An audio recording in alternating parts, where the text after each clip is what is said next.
Thank you for listening to the Travels with Kev podcast. This is Kev, and I am here to help you get started with traveling, whether you're a beginner just getting started or an intermediate traveler who just needs to fill in the gaps.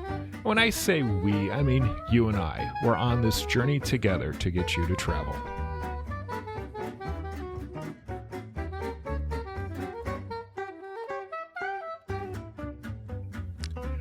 Today's podcast, you might hear a little background noise. That is my niece Mackenzie, who is helping out today in our temporary studios. So thank you to Mackenzie for helping.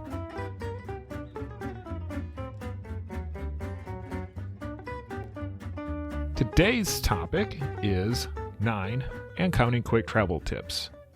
This article originally started out, or this podcast comes from an article that I wrote a while back. And it started off with 7, and now we're up to 9 travel tips. Each one of these tips came from somebody who was a Facebook follower. And if you have a tip that you think needs to get included with this, let me know. The first travel tip is get a travel buddy. This tip came from my mom, who is not the most confident traveler.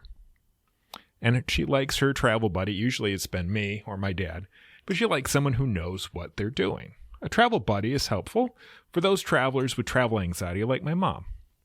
Plus, they can help those who need a little reassurance that they can travel. Sometimes we use travel buddies to make the trip fun. Sometimes they can be remote, someone who you can text or call if you need help. But the other side of that is not all travel buddies need to be alive.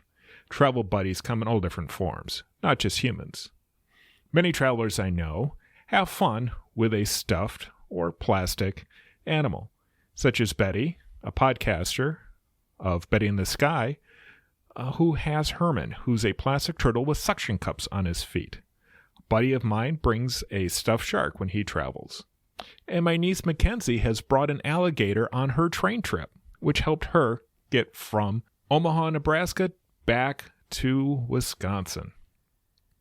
Years ago, I used to carry a stuffed Target dog with me because it was my past employer, and I'd take photos of him in different places that I visited. He appeared in many of the photos that I took, which helped me share my journey with my team members and my guests in my store. Since I no longer work there, I stopped traveling with him. But sometimes it is nice to have someone to talk to or hold when things are not going right. Point number 2, using a Kindle or an e-reader. This suggestion comes from my sister Paula. A travel podcaster that I follow, Jason of Extra Pack of Peanuts, brought up the idea, along with my sister, of a Kindle or an e-reader when he travels. At first, I thought it was excessive to bring possibly both a tablet or an iPad and an e-reader, but he brought up some interesting points. A Kindle or e-reader has less glare than other tablets and may eliminate distractions like push notifications and the tempting Facebook or Instagram button, or the Travels with Kev webpage, which I am sure everybody gets distracted with. Compared to books, e-readers take up less space and weight. If you're an avid reader, this could be a great way of entertaining during your downtime. Paula also mentioned bringing one old-fashioned book. I often bring the latest issue of Train magazine. One book is not too much space, but if you have a long trip and packing several books, it could take up a lot of space and weight. Point number 3, or tip number 3, hack number 3, whatever you want to call them, bring a tablet or an iPad. This suggestion came from Kev. Wait, this one's mine. I used to think iPads or tablets were overrated and a waste of money, and now I'm on my third one. iPads and tablets are excellent tools for travelers. A tablet can replace a computer for many applications if you need to send out an email or work as you travel. I use mine to store movies and documents, or you could even store Amtrak route guides if you're taking the train. I also use mine to store and play movies and TV shows while I travel. Some I have purchased through iTunes, other services like Netflix and Prime and others, Disney Plus, allow you to download them so you can watch movies without Wi-Fi. I do have an article, and I'll link it in the show notes, about entertainment on Amtrak, and it kind of talks about that. Tip number 4, grab your passport. Soleil's my brother-in-law's aunt and an excellent family supporter, extended family supporter, and she had a great idea. She She said her favorite travel tip is to always bring her passport. That means she is ready to travel the world. Even traveling domestically, it's a good idea to bring your passport with you. Having another form of ID never hurts. You do not need a passport if you're flying domestically, but after May 3rd of 2023, you will either need a state-issued real ID or passport to fly domestically or even internationally. So if you do not have a real ID and don't feel like getting one right away, having a passport will help you out. ID and passport tips. Maintain your passport. Ensure that it and all of your other IDs will not expire during your trip. Don't keep all your IDs in one location. In other words, don't have your wallet and passport in the same area if you can avoid it. And you can apply for a passport before your first trip. If you want to travel internationally, you can start with getting your passport. You do not need to have a trip coming up. In most cases, a passport costs about $180 and takes about 8 to 11 weeks for it to process. Tip number 5 is ship it instead of carrying it.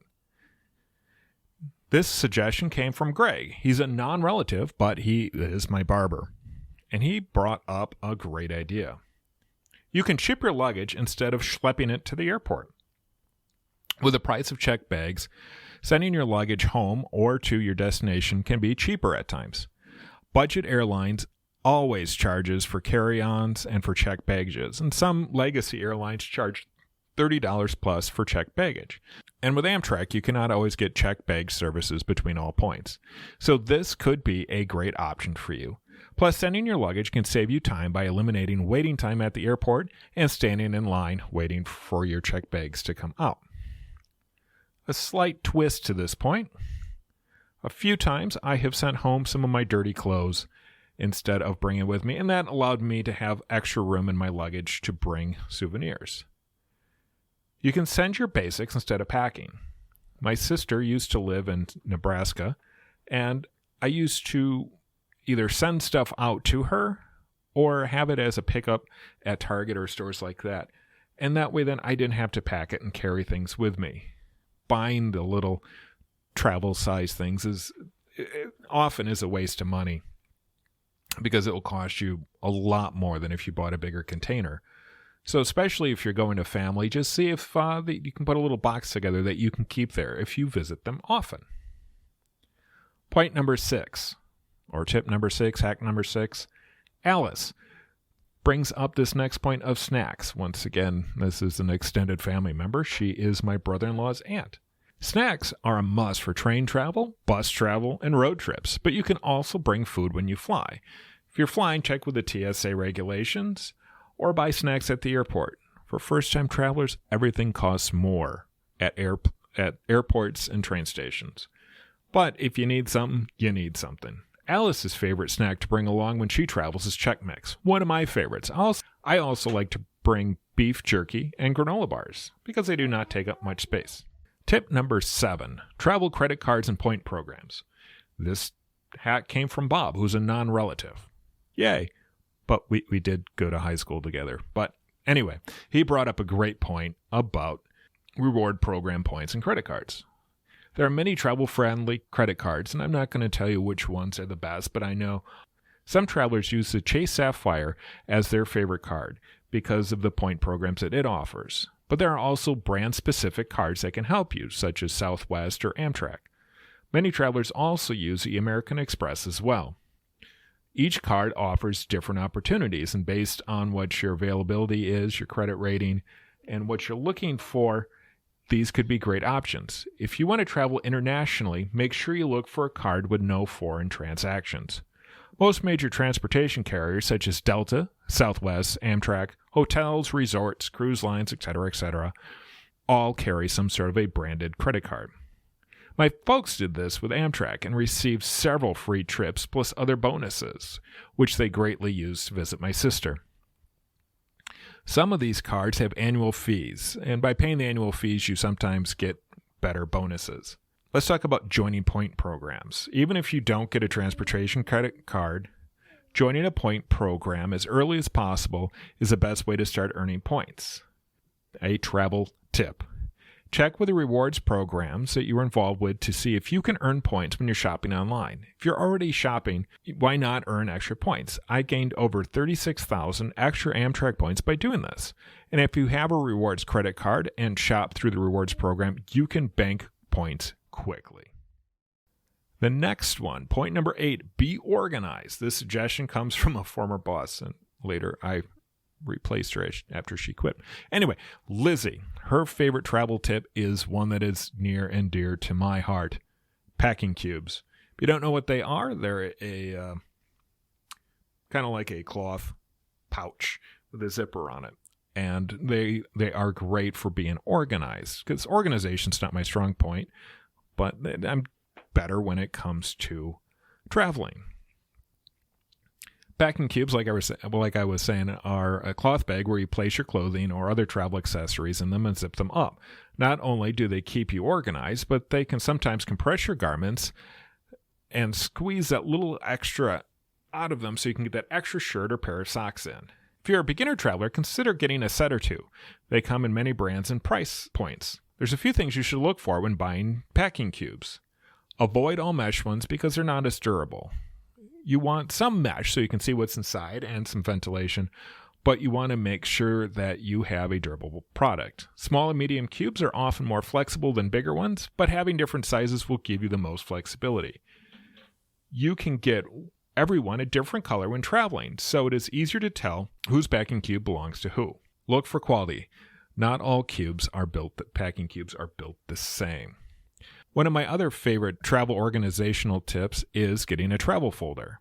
For me, it is a simple pocket folder. I have a plastic folder with ear tabs on the top that keep all my papers in from falling out, my travel papers. And one feature of this folder that I really like is that it has a small clear pouch on the front that holds transit cards and boarding passes. Number 9, and my last tip for this podcast, is take care of yourself. This last point comes from Dr. Ben, who is a nurse practitioner and a friend of mine and a great supporter of Travels with Kev. And he reminds us to take care of ourselves. Sometimes we open ourselves up to many things when we travel, so make sure your vaccines are current. Also, make sure you don't overdo it. There's been more than one trip that I thought I was in better shape than I really was, and I was hurting the next day. San Francisco is hillier than I thought. Just a little aside there. You also need to make sure that you're drinking plenty of water, especially if you're walking a lot and in warm areas or when you fly. You can get dehydrated as you fly. You can bring reusable water bottles with you when you fly, but it needs to be empty or solid ice when going through the TSA. Ben also suggests that you stay away from alcohol and caffeine drinks when flying. Or if you do partake, don't go crazy. He also suggests packing all of your medications in your carry-on. And make sure you pack a little extra just in case. Also, don't forget to wash your hands and use hand sanitizer. Bringing a face mask doesn't hurt either. It doesn't hurt to wipe down the trays and armrests to ensure things are as clean as possible. I want to thank you for joining today's podcast with our fun suggestions. If you have a suggestion, feel free to reach out to me. My contact information is in the show notes. And if you found value on today's podcast, visit travelswithkev.com/value and find out how you can help support. I also want to thank my niece, if you might have heard her in the background, Mackenzie, who was with me today as I was recording this. Thank you for listening to the Travel with Kev podcast. Bye.